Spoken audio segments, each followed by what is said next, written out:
Olá e boas-vindas a quem acompanha a gente para mais um mergulho profundo nos nossos materiais de pesquisa. Olá! E olha, hoje a gente tem um daqueles temas que realmente exigem atenção, né? Com certeza. A nossa missão hoje é investigar e decodificar um texto clássico. E é denso, né? Muito denso e absolutamente carregado de simbolismos. A gente vai focar em Apocalipse, capítulo 13, dos versículos 1 ao 10. Uhum. É a famosa passagem da besta que emerge do mar. Isso. E o objetivo dessa análise é entender a engrenagem por trás dessa figura, sabe? Decifrar aquele mistério dos 42 meses de poder que o texto cita e, talvez o mais urgente para a gente hoje, descobrir o que esse texto antigo fala sobre perseverança diante dos leões da era digital. E é um material fascinante, porque ele cruza teologia profunda com história antiga e, inevitavelmente, toca muito na forma como as próprias sociedades e os sistemas humanos se organizam, né? Totalmente, mas justamente por tocar nessa questão de sistemas humanos e estruturas políticas, a gente precisa fazer uma pausa antes de entrar de cabeça no texto e estabelecer uma regra do jogo bem clara para quem nos ouve. Exato, o aviso de neutralidade é fundamental. Sim, porque os documentos e as notas que baseiam a nossa análise hoje fazem várias menções a sistemas políticos globais. Eles até trazem o exemplo daquela estátua na sede da ONU, que gerou o maior debate moderno recentemente, sabe? Muita gente na internet dizendo que ela tinha características visuais que pareciam com a besta do Apocalipse. Nossa, rendeu muita discussão mesmo. E é fácil as pessoas levarem isso para um lado partidário. Por isso a gente precisa deixar claro e registrado agora no começo. O nosso programa não toma partido nenhum.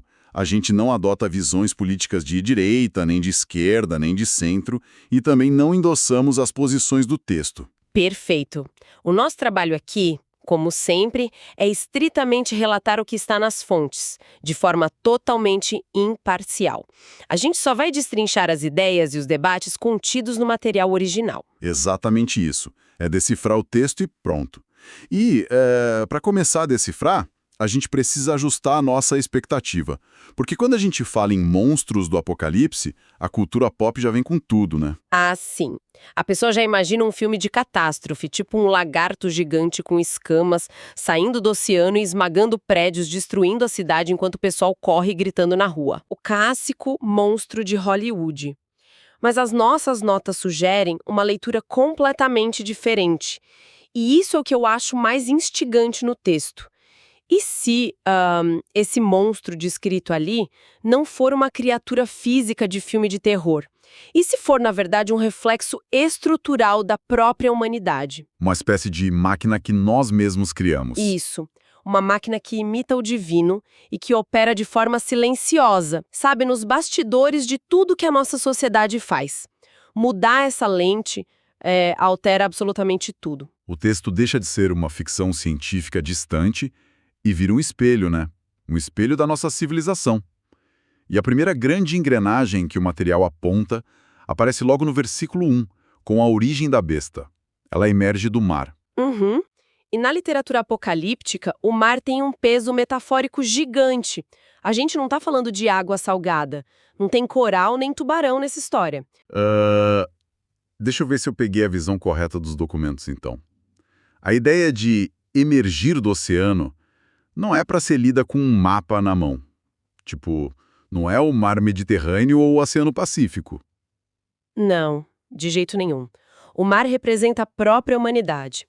Na antiguidade, o mar agitado, aquelas ondas perigosas, simbolizavam o caos. Eram as massas de pessoas, as nações em constante conflito, sabe? Em pura ebulição. Entendi. Então, quando o autor diz que a besta nasce do mar, A mensagem é que ela nasce do meio das nações. Ela é um produto nosso, da humanidade. É um poder político e estrutural que ganha forma a partir desse caos humano diário. faz todo sentido. E o nosso texto-fonte bate muito na tecla de que essa besta do mar não é só um indivíduo isolado. Uhum. Não é um vilão de quadrinho sentado numa cadeira giratória no porão. Exato. É um sistema político e cultural gigante com uma capacidade absurda de cativar o mundo. O versículo 3 diz que as nações se maravilham com ela. E aí que entra aquele exemplo da estátua da ONU que os documentos mencionam. Sim, independente de quem fez a estátua ou o motivo real dela estar lá. Isso, independente do fato histórico da estátua em si. O autor do nosso material usa isso para ilustrar como a humanidade tem essa atração por criar e levantar símbolos globais, organizações gigantes que rapidamente ganham uma reverência quase absoluta das massas. É o sistema definindo o que é aceitável e o que é sucesso, né? E combater um sistema é infinitamente mais difícil do que combater um indivíduo mal intencionado. Eu estava lendo essa parte e tentando pensar num jeito simples de explicar essa diferença, sabe? E me veio uma analogia com a tecnologia. Se a besta fosse apenas um cara mau, uma pessoa singular, ela seria tipo um aplicativo de celular com vírus, um malware. Ah, faz sentido. Aí a pessoa percebe que o celular está travando, acha o aplicativo malicioso, clica em deletar e pronto, problema resolvido. Mas o texto descreve essa besta mais como o próprio sistema operacional. O sistema inteiro? Exato. Ela está rodando na base do aparelho. Você não pode simplesmente ir lá e deletar o sistema operacional sem destruir a máquina. Ele gerencia a memória, controla os processos invisíveis, diz qual aplicativo pode rodar. A besta seria esse ambiente inteiro criado para organizar aquele mar agitado da humanidade. Nossa, essa analogia do sistema operacional é perfeita para ilustrar a abrangência que a besta tem. E seguindo essa lógica, todo sistema operacional foi escrito por alguém. Alguém fez o código. E os versículos 2 a 4 revelam quem foi o desenvolvedor dessa estrutura toda. O dragão. Isso. O texto diz que o dragão, que no capítulo anterior é claramente identificado como Satanás, é quem dá o seu próprio poder, o seu trono e a sua autoridade para a besta. Pera, vamos pausar e destrinchar a mecânica disso. O dragão pega o bastão e passa para a besta, que é esse sistema criado pelas nações. Mas os nossos documentos chamam essa dinâmica de uma falsa trindade. Como o texto mapeia essa paródia? O autor do nosso material faz um cruzamento brilhante com outras passagens bíblicas. É literalmente uma encenação.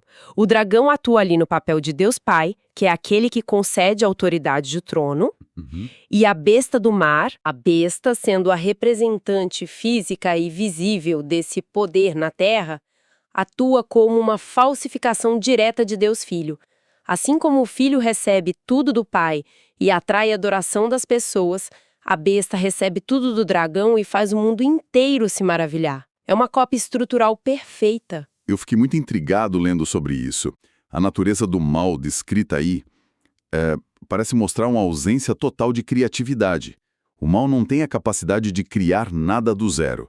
A tática dele é inteira baseada em imitar, copiar e zombar de forma distorcida do que Deus já fez. Exatamente. Falta repertório original. Sabe a impressão que dá?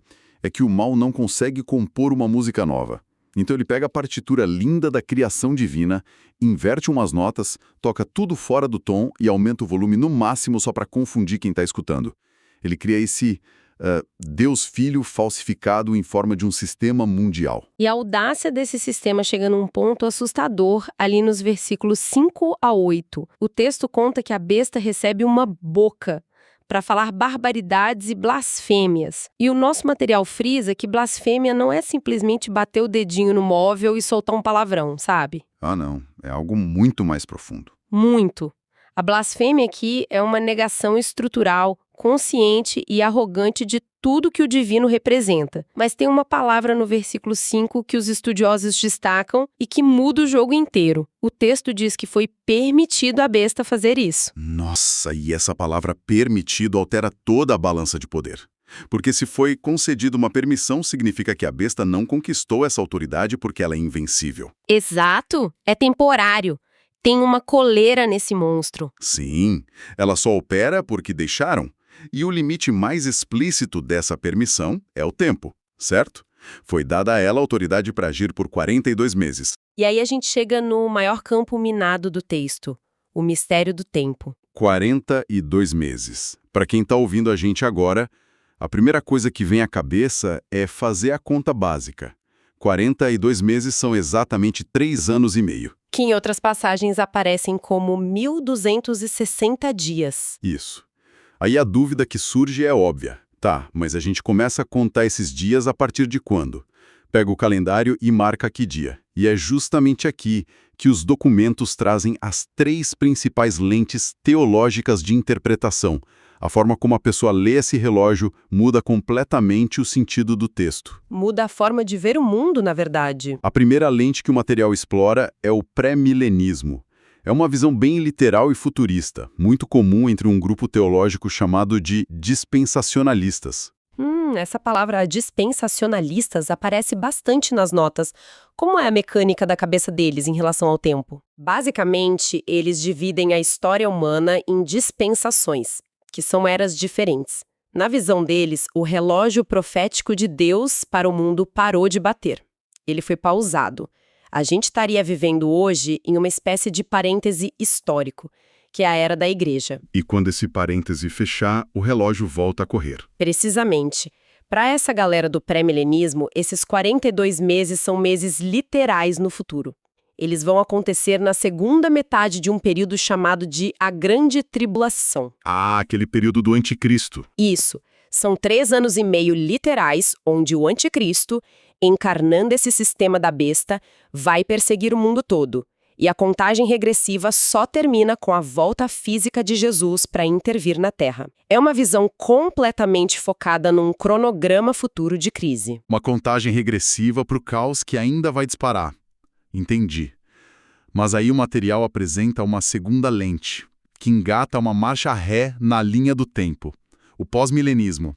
Alguns chamam de visão histórica ou preterista, porque eles olham para trás e não para o futuro. Porque eles associam as profecias a eventos reais que já aconteceram no primeiro século.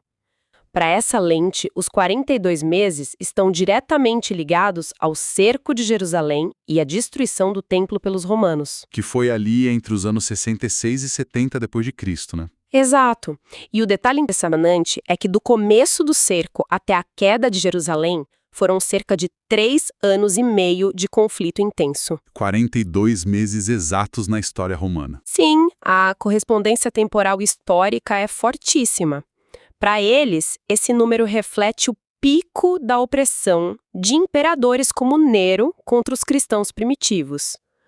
O grande diferencial dessa lente é o otimismo que ela traz. Como assim, otimismo? Eles não ficam esperando uma catástrofe global futura. Para eles, o pior já passou. O sistema romano já caiu. Então a expectativa é a vitória progressiva do evangelho, transformando a sociedade com o tempo até chegar num período de paz antes do fim. Interessante. Então temos a primeira lente dizendo que a tribulação é literal e está lá no futuro. A segunda lente dizendo que foi literal, mas já ficou no passado, no primeiro século. E aí chega a terceira via dos nossos documentos, o amilenismo. E essa lente fala que tentar marcar o tempo no calendário é não entender o tipo de livro que Apocalipse é. É a abordagem mais teológica de todas. Para os amilenistas, a linguagem é puramente simbólica. Os 42 meses ou os 1260 dias representam toda a era da igreja, todo o tempo entre a primeira vinda de Cristo e o dia que ele voltar. Mas, me tira uma dúvida lógica. Por que usar um número tão quebrado como 42 meses ou 3 anos e meio para representar milênios de história? Se é símbolo, não era mais fácil usar 1000 anos ou 1 milhão de dias? Sei lá, um número redondo. É que a matemática por trás disso não é a nossa do dia a dia. É baseada na numerologia antiga do Oriente Próximo. Pensa assim. Na Bíblia, o número 7 é o símbolo da perfeição, né? A criação em 7 dias, a totalidade de Deus. Certo, o 7 é o limite perfeito. E 3,5? É exatamente a metade de 7. Caramba! Sim. Usar metade de 7 significa um tempo de perfeição incompleta. Um período fraturado, sabe? O recado é que a atuação da besta é sempre limitada. Ela chega no 3,5, mas nunca vai chegar no 7. Ela nunca vai ter o controle total. A igreja vive essa tensão contínua. Ela é protegida por Deus espiritualmente, mas os fiéis sofrem perseguição física pelos sistemas do mundo ao longo de toda essa metade do 7. Olha, a forma como essas 3 lentes mudam a percepção da vida prática é absurda. Pensa na pessoa consumindo um noticiário moderno. Se a pessoa adota a lente futurista e literal, ela lê uma notícia de crise política ou uma nova tecnologia global e já pensa, nossa, O relógio dos 42 meses vai disparar agora. É o fim iminente. O tempo todo vivendo na expectativa do gatilho final. Exato. Por outro lado, se a pessoa lê as mesmas manchetes com a lente simbólica amilenista, a reação é totalmente oposta. A perseguição ou a crise não é o sinal de que o mundo vai acabar mês que vem. É apenas o sistema operando como sempre. Operou desde o primeiro século. Essa lente define se você está no aquecimento para tentar fugir de uma explosão iminente ou se você está treinando para correr uma maratona de resistência que dura gerações. Mas o texto-fonte também deixa muito claro que, independente de qual seja o seu calendário, o resultado prático para quem tem fé é um só. A oposição vai existir. Isso puxa diretamente para o versículo 10, aquele que fala do destino dos cristãos. Se alguém há de ir para o cativeiro irá.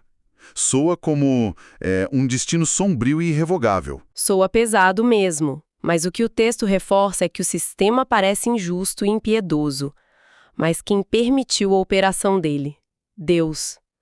A besta acha que está dominando tudo, mas os autores do estudo usam uma expressão muito boa. Qual? Eles dizem que as estruturas do mal estão brincando de ser livres na palma da mão do Criador. E é por isso que a mensagem principal do texto não é um manual de táticas militares para salvar a própria vida. O apelo é para a perseverança e a fidelidade, mesmo sob opressão. E aqui os nossos documentos fazem uma ponte com o nosso tempo atual, que me deixou muito reflexivo. Quando a gente lê sobre os cristãos lá do primeiro século, é fácil a gente fantasiar, sabe?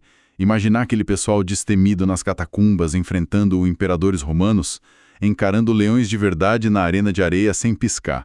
Quase como heróis mitológicos de uma época distante. Sim, só que o material traz uma pergunta muito incômoda. Beleza, não tem mais leão na praça, mas qual é o formato dos leões que a gente enfrenta hoje? E essa transição de arenas é o ponto alto dessa análise para mim, porque os leões não sumiram, eles só evoluíram.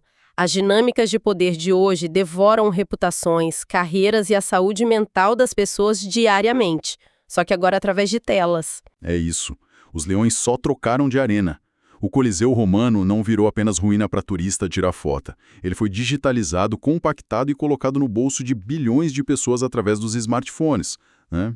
E os instrumentos de tortura são as plataformas virtuais. O cancelamento em massa.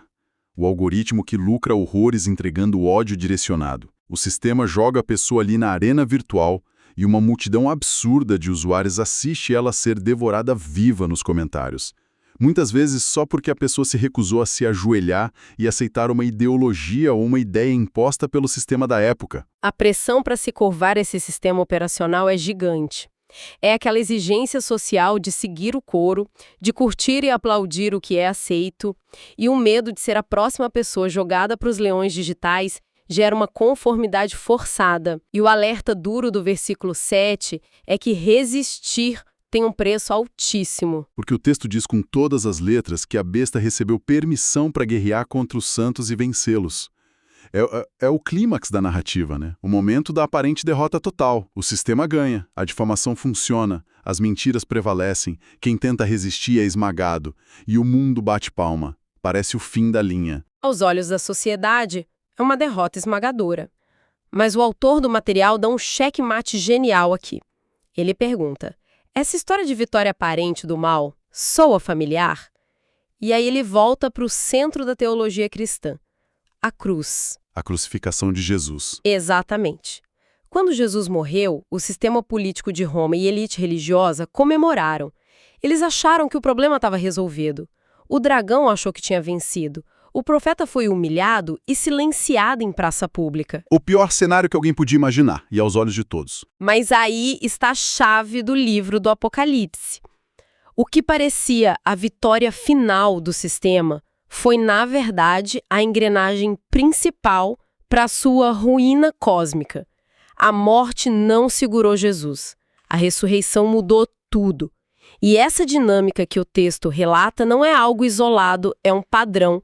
Os fiéis vão perder as batalhas temporárias na visão do mundo, podem perder emprego, a reputação nos leões do Coliseu digital ou até a vida física, mas a promessa final de restauração é certa. A ressurreição já é a garantia. Quando você entende isso, tudo vira de cabeça para baixo. A gente já sabe como foi o primeiro ato lá na cruz. O mal achou que era invencível e foi estruturalmente humilhado. E agora, com a besta do mar, o ciclo é idêntico.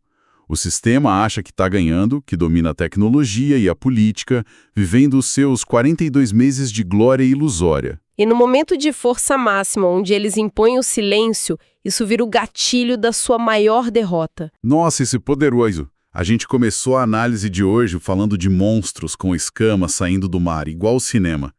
Mas mergulhando no texto, a gente vê que a besta de Apocalipse 13 é algo muito mais sutil, né? Muito mais infiltrado. É um sistema que dita as regras sociais e opera através dos algoritmos que a gente carrega na mão. Um sistema cego para o fato de que os seus dias estão milimetricamente contados por quem realmente controla o relógio da história. E isso nos deixa com um pensamento final para quem está escutando a gente digerir durante a semana. O material de hoje provou que a grande tática dos sistemas malignos é forjar uma falsa vitória e criar um cenário de derrota irreversível para os fiéis. Se a gente sabe que isso é só um padrão histórico que sempre antecede a grande queda do mal... Como isso altera nossa reação amanhã? Exatamente. Como o nosso desespero e o nosso medo devem se comportar quando a gente abrir o celular e as manchetes anunciarem que está tudo perdido e que o sistema finalmente venceu. É uma provocação e tanto.